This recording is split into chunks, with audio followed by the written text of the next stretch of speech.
नमस्कार, आप देख रहे हैं एसपीएन 9 न्यूज और मैं हूं आपके साथ मनीष कुमार सैनी। एनडीए में नाराजगी की खबरों के बीच बुधवार को हाजीपुर सांसद और केंद्रीय मंत्री चिराग पासवान ने एक बड़ा बयान दे दिया है। दरअसल चिराग पासवान ने कहा कि वो व्यक्ति जिनको मेरा और मेरे प्रधानमंत्री का रिश्ता खटकता है, उनको मैं स्पष्ट संदेश देना चाहता हूं कि दुनिया की कोई ताकत मुझे मेरे प्रधानमंत्री से अलग नहीं कर सकती।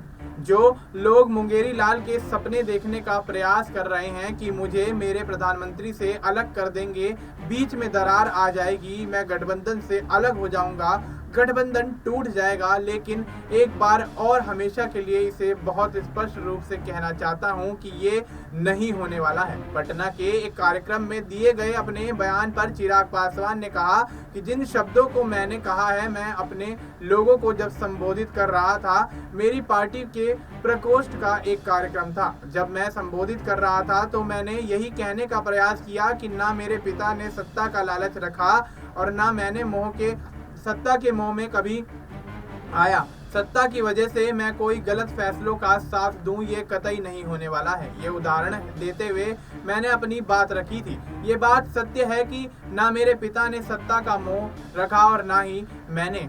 चिराग पासवान ने कहा, मैं मेरे प्रधानमंत्री जी की सोच को, जिसमें मेरे नेता मेरे पिता आदरणीय रामविलास पासवान जी का संकल्प भी सम्मिलित है, उसको आगे बढ़ाऊंगा। हर संभव मजबूती से कैसे मेरे प्रधानमंत्री जी की ताकत और बढ़े, उसके लिए मैं मेरी पार्टी का हर कार्यकर्ता पूरा समर्पण भाव से आगे बढ़ाने का कार्य कर रहा हूं। जो लोग ये सोच रहे हैं कि ऐसा कुछ होगा, उनके लिए सपना है। दरअसल बीते सोमवार को पटना के एसके मेमोरियल हॉल में पार्टी के SC/ST प्रकोष्ठ की ओर से आयोजित अभिनंदन समारोह में बतौर मुख्य अतिथि चिराग पासवान शामिल हुए थे।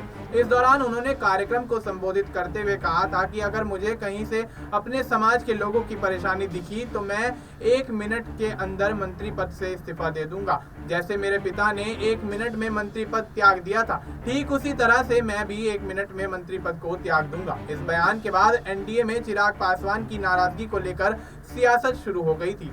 इसके बाद अब फिर से चिराग पासवान ने अपने बयान को स्पष्ट रूप से समझाया है और देखा जाए तो चिराग पासवान काफी लंबे अरसे से केंद्र सरकार को तमाम मुद्दों को लेकर घेरते हुए नजर आए। चाहे लेटरल एंट्री का मुद्दा हो, आरक्षण का मुद्दा हो या बिहार को विशेष राज्य देने की बात हो, तो ऐसे मुद्दों पर कहीं ना कहीं एनडीए के खिलाफ उतरते हुए चिराग पासवान नजर आए। केंद्रीय मंत्री हैं, उसके बावजूद भी एनडीए के खिलाफ तमाम बयानबाजी करते हुए नजर आते हैं और अब इस तरह से अपनी सफाई पेश करते हुए नजर आए, ये तो आपने देखा ही। लेकिन देखा जाए तो बिहार के अंदर अगले साल विधानसभा चुनाव होना है और उसमें देखना दिलचस्प होगा कि चिराग पासवान अपनी पार्टी राष्ट्रीय लोक जनशक्ति पार्टी रामविलास को किस तरह से चुनावी मैदान में उतारते हुए नजर आएंगे। एनडीए के माध्यम से चुनाव लड़ते हुए नजर आएंगे या फिर अलग राह बनाते हुए चिराग पासवान बिहार की राजनीति में नजर आएंगे। फिलहाल आपको इस मुद्दे पर क्या कुछ लगता है, आप अपनी राय हमें कमेंट करके बता सकते हैं। बाकी देश और दुनिया से जुड़ी तमाम जानकारी के लिए आप देखते रहिए एसपीएन 9 न्यूज।